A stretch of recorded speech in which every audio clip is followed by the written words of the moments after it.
when we left the European Union. People were promised more money into the NHS, your living standards will be better, and the opposite has happened. So I know people are impatient for change, but I also know that people will give us that opportunity and will judge us, and that's why Keir set out the clear guidelines and what people should expect we will deliver. What we inherited was a bad situation. But that's this not is an about excuse. what's happened. In a moment that has shaken the very foundations of British politics, Westminster is now in the grip of a full-blown political crisis. Angela Rayner, the deputy leader of the Labour Party and once considered Keir Starmer's most formidable lieutenant, has launched an extraordinary and incendiary attack not against the Conservative government but against her party leader. The other big policy in your area, of course, at the party conference was an all-out assault, pretty much, on private schools. Would you like, after 5 years of a Labour government under Jeremy Corbyn, to have no private schools left in this country? Is that your objection?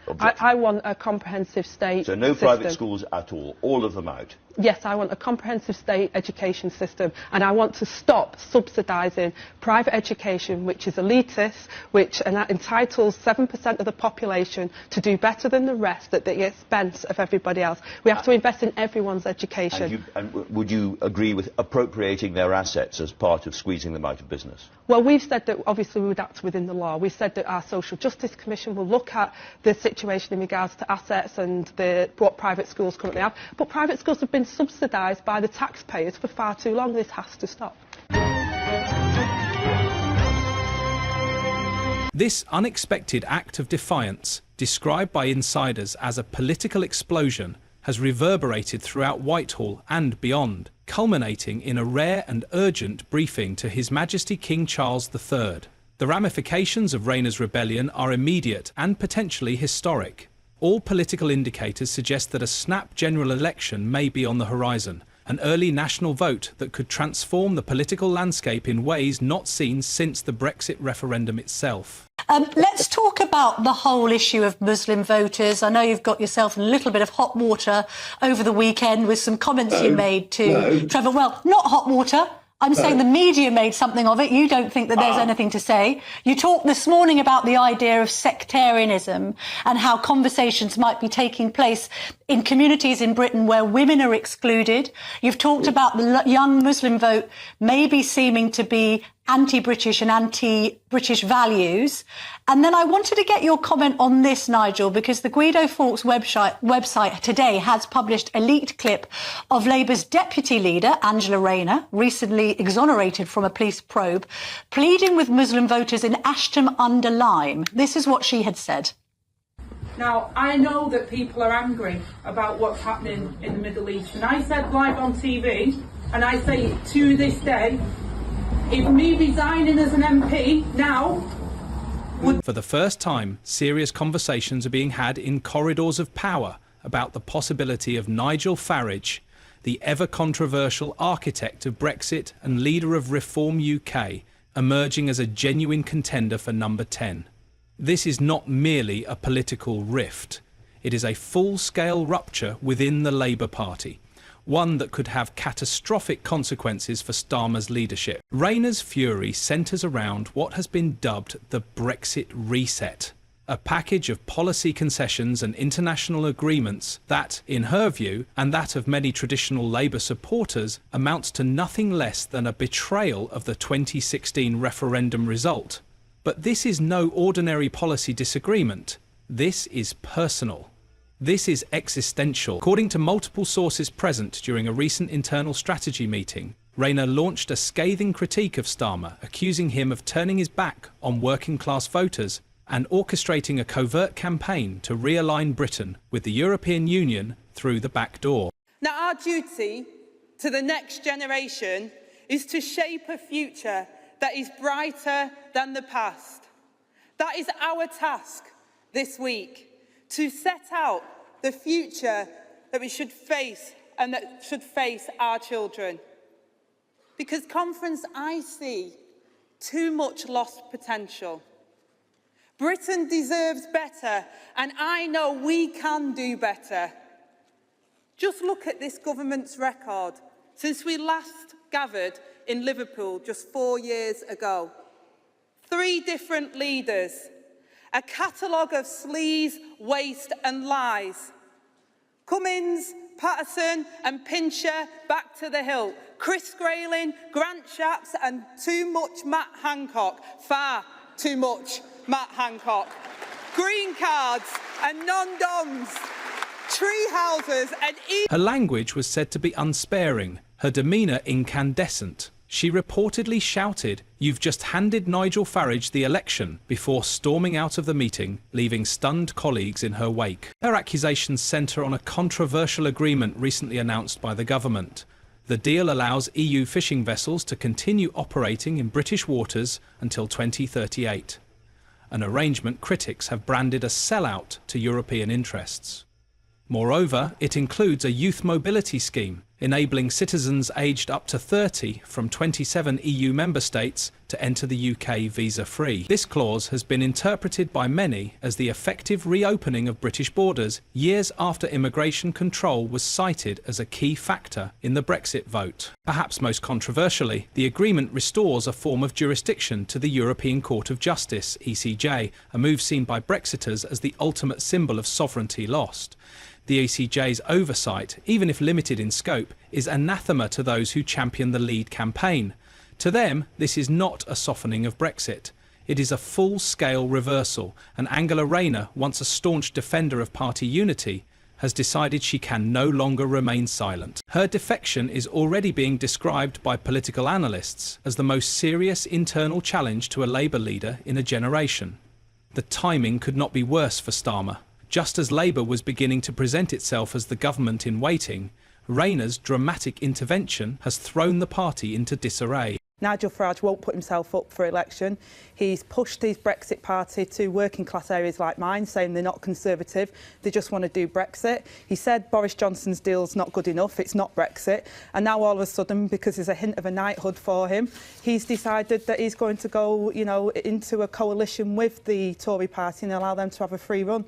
They want him, Boris Johnson and Donald Trump, the three amigos as I'd like to call them. They want to sell off our National Health Service, deregulate our market and take us back to something that looks even worse than Margaret Thatcher. And I don't think working class communities will accept. There are whispers of a potential leadership contest, and even more alarmingly for Downing Street, credible rumours of a cross-party effort to initiate a no-confidence vote, led not by Conservatives, but by Starmer's own backbenches, in concert with Reform UK. The royal household has not been immune to the reverberations.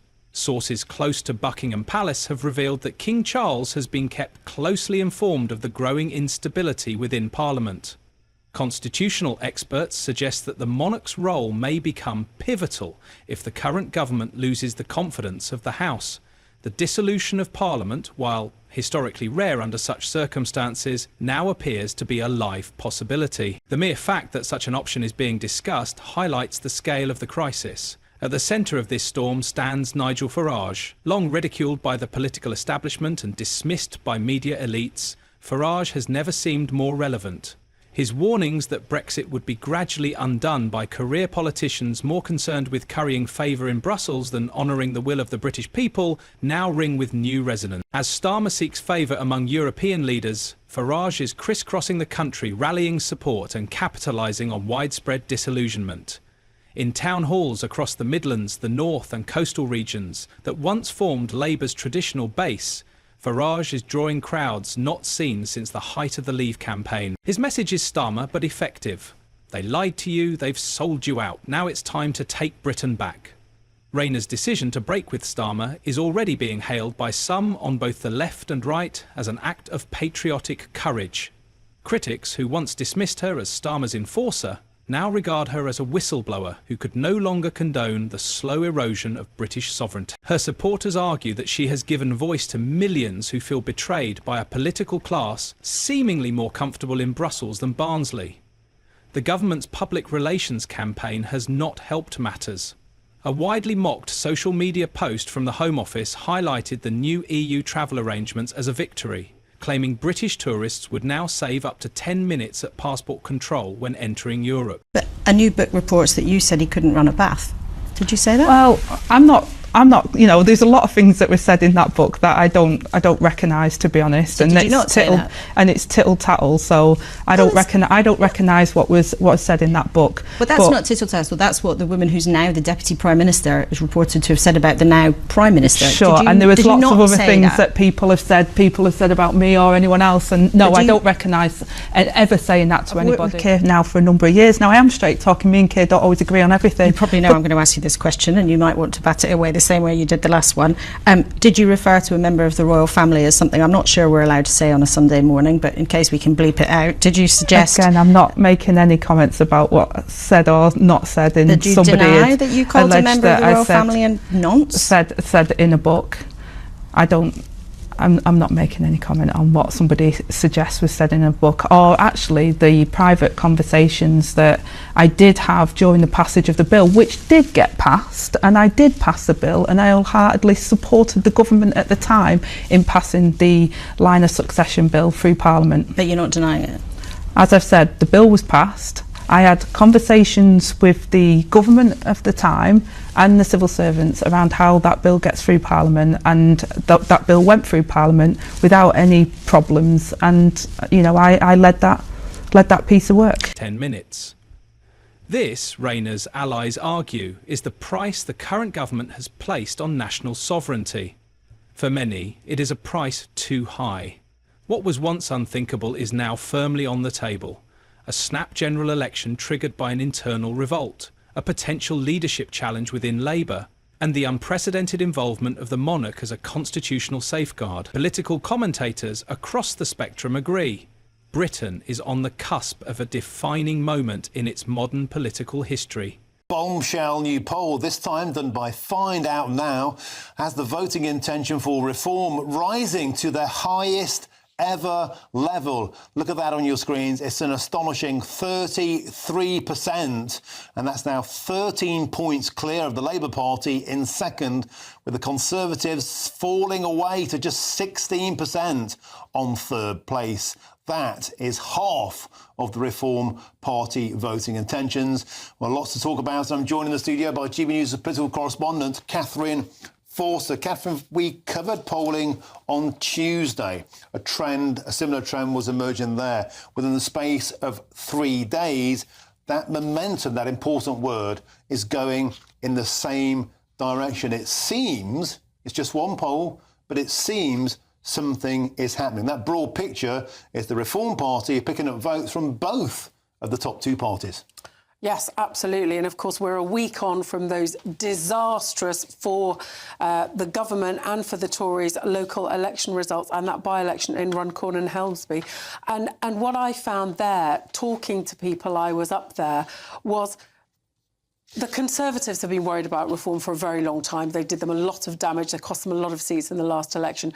But now, very clearly, people are turning to reform, not just cross-Conservative voters, but previously Labour voters. So many people just feel that neither of the big parties is really doing what they want. They're not feeling better off. They still feel that they don't have the opportunity, that times are tough. They want to change with Labour. They're not getting it yet. Of course, it's still 4 years. Frankly, Reform UK support has surged in overnight polling. One senior analyst noted if an election were held this weekend, Starmer wouldn't just lose, he would be politically annihilated. Angela Rayner is no longer merely Labour's deputy leader. She is now the figurehead of a rebellion, a symbol of conscience for those who feel that Brexit's promise has been squandered.